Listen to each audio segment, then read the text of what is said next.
Hit qo'shiqlar muallifi, mahoratli dublyaj aktyori va so'z ustasi Mirzabek Xolmedov 64 yoshda.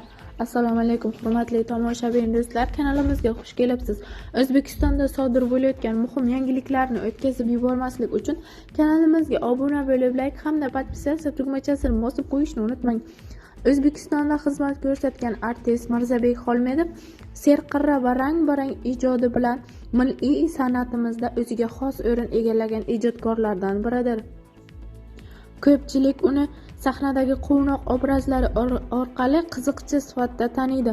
Biroq u nafaqat tomoshabinni kuldirishni, balki qalam tebratib chuqur mazmunli she'rlar yaratishni, turli rollarni mohirona ijro etishni va rejissor sifatida sahna asarlarini sahnalashtirishni ham puxta egallagan. Mirzabek Xolmedov bir qator mashhur qo'shiqlarning muallifi sifatida ham san'at ixlosmandlariga yaxshi tanish. Mirzabek Xolmedov 1961-yili Toshkent shahrida tavallud topgan. U bolaligida beg'ubor otagina o'tgani quyidagicha eslaydi. Onam qahramon ona bo'lgan. U 6 ta qiz va 4 ta o'g'il farzandni dunyoga keltirib, voyaga yetkazgan. Men ularning 5-chisi bo'lganman. Bolalikdan san'atga qiziqqanman. Qiziqchilik qilib odamlarni kuldirishni yaxshi ko'rardim. Ko'p farzandli oila bo'lganimiz uchun ota-onamga ro'zg'orni tebratish oson kechmagan. Bolalikdan mehnatda ulg'ayganmiz. Maktabdan keyin qo'y boqishga chiqardik.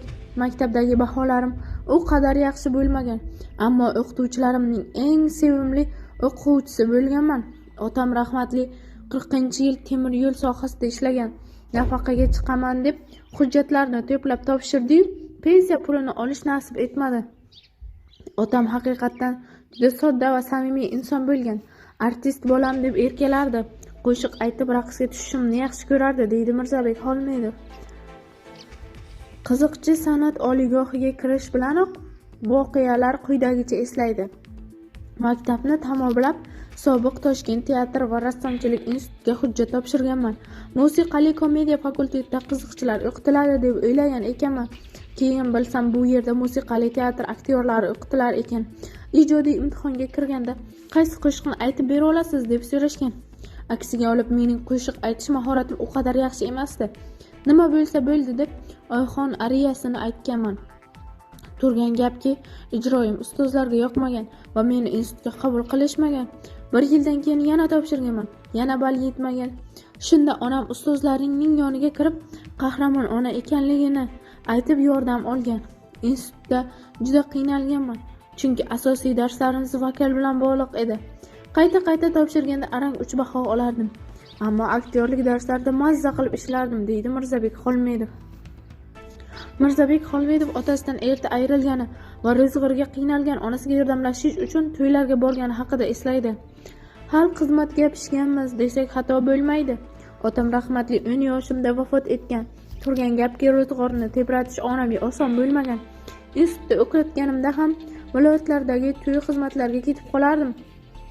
Kursdoshlarim Madina Muxtor va Behzod Muhammad Karimov, Abdurayim Abduahhobov va Fathulla Masudovlar yo'qligimni bildirmay, har xil bahonalarni to'qishardi. Tirikchilik dardida darslarga kirmasam ham etyud va kurs ishlarida faol qatnashardim, deydi Mirzabek Xolmedov. Mirzabek Xolmedov qiziqchilikdan tashqari qalam ham tebratib turadi. Uning she'rlari asosida yaratilgan qo'shiqlarni ko'plab mashhur xonandalar ijro etgan. She'r yozishga avvaldan qiziqishim bo'lgan. To'ylarning birida Rustam G'oyipov bilan uchrashib qolganman va unga bir nechta she'rlarimni berganman. Davraga to'sh va paxtakor she'rlarim asosida yaratilgan qo'shiqlarning she'rini yozib berganman.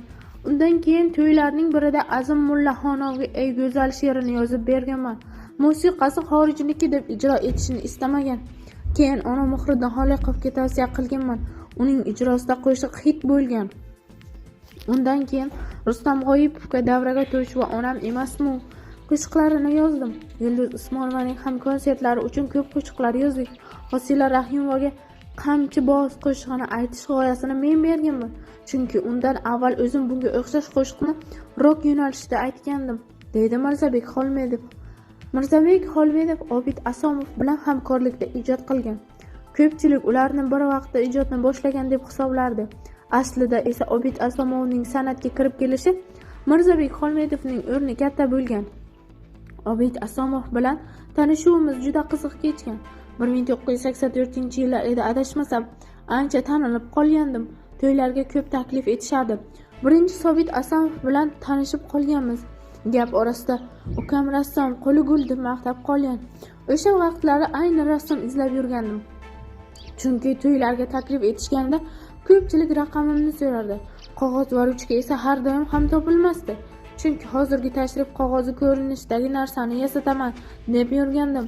U paytlari bosmaxonalar yo'q, hammasi qo'lda chizilardi.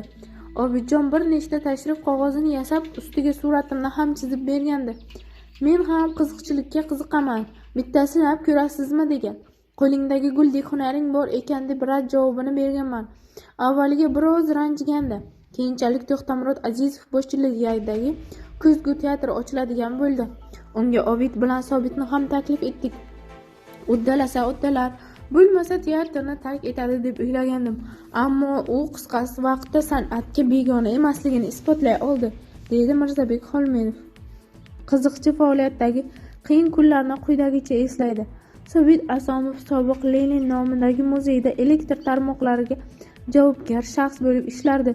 Shu akaning yordami bilan hamma ishdan ketgan vaqtda muzeyga kirib tayyorgarlik ishlarini qilardik. Ammo bir kuni ruxsatsiz binoga kirayotganimizni rahbarlar bilib qolib, quvib solishgan.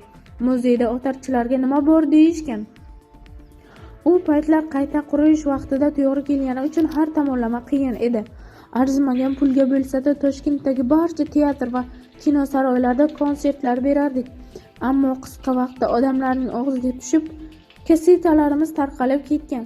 So'ngra maslahatlashib Xalqlar do'stligi san'at saroyida konsert berganmiz. Keyin jamoa teng ikkiga bo'lindi va Mirzo teatri alohida ijod qila boshladi. Ko'pchilik bizni raqib deb bilsa-da, aslida biz hamisha do'stdan ham yaqin bo'lganmiz, deydi Mirzabek Xolmedov. Qiziqchi mushtumzo'rlar taraqqiga uchragan kunlarda quyidagicha eslaydi. To'ylar bilan bog'liq ko'plab qiziqarli voqealar bo'lgan. Hozir-ku san'atkorlar to'yga emin-erkin borib keladi. Avvallari esa to'yda xonanda yoki qiziqchiga qitmirlik qilish odatga aylangandi. Mushtumzo'rlar to'yga yakunida istagan xurmacha qilig'ini qilardi.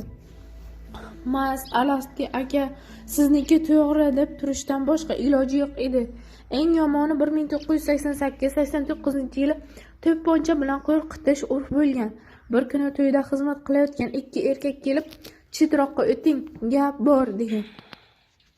Ular meni o'zlari bilan boshqa to'y xizmatiga olib borishni istagan ekan. Yo'q, xizmatdaman deyishim bilan kostyumimning ichki cho'ntagida to'pponcha ko'rsatgan. Xullas, shunday to'ylarda pishib Mirzabek Xolmedov bo'lganman, deydi qiziqchi.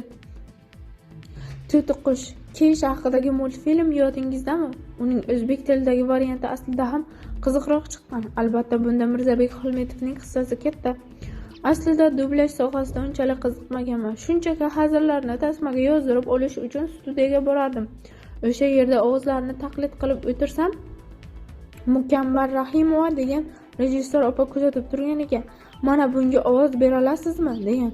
Kichkinagina rol edi. Ovoz berganimdan keyin katta rollarga chaqirgan, deydi Mirzabek Xolmedov.